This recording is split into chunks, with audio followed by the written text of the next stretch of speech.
বাচ্চাদের উচিত তার বাবা মার কথা শুনে চলা, কিন্তু বাবা মারও উচিত মাঝে সাঝে বাচ্চাদের কথা শোনা। তার একটা গ্রেট এক্সাম্পল আমি বহু বছর ধরে কাঁধে নিয়ে বয়ে বেড়াচ্ছি। আমি যখন ক্লাস সিক্সে পড়তাম, তখন একদিন খুব ঝড় বৃষ্টি হয়েছে, রাস্তায় প্রচণ্ড জল। মানে আমার মা হচ্ছে সেই ব্যক্তি যে হচ্ছে ঝড় বৃষ্টি ভূমিকম্প যাই হয়ে যাক, পড়তে তোমাকে যেতেই হবে। তো সেরকমই সেদিন আমি মাকে খুব মানে বলছিলাম যে আজকে যাওয়ার দরকার নেই, প্রচণ্ড বৃষ্টি হচ্ছে। মা শুনলো না, মা আমাকে নিয়ে গেল রাস্তায়। রাস্তায় জলের উপর থেকে সাপ যাচ্ছে, কারণ মাঠ ঘাট রাস্তা ড্রেন পুকুর সব এক লেভেলের হয়ে গেছে। মাকে আমি বারবার বললাম যে মা আজকে যাওয়ার দরকার নেই, মা শুনলো না আমার কথা।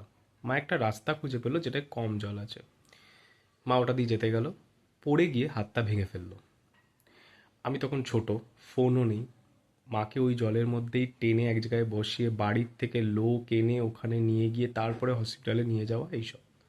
এখনও অবধি মাকে বলি যে সেদিন যদি তুমি আমার কথা শুনতে, তাহলে আজ তোমার হাতটা ভাঙা থাকতো না।